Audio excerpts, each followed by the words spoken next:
ড্রেসের ভিডিওগুলো দেখো, খুব সুন্দর দেখতে। এরকম আছে, সাইড কাটা আছে, বর্ডার দেওয়া আছে, গলাটা দেখো। এর সেটে প্যান্ট আছে, এরকম প্যান্ট করে দেওয়া আছে, গাডার দেওয়া আছে।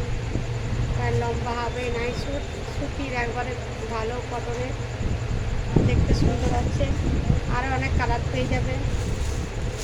দেখো, এই একটা কালার, এই একটা কালার, এই একটা কালার, 4টে করে কালার পাওয়া যাবে। আমার কাছে আরও আসবে, আরও অনেক কিছু দেখতে পাবে। আর ভিডিও কেমন লাগছে বলবে, হ্যাঁ, আর কমেন্ট করবে, লাইক করবে, শেয়ার করবে, বুঝলে। আর হোয়াটসঅ্যাপে বুকিং করবে। ঠিক আছে, গুড নাইট।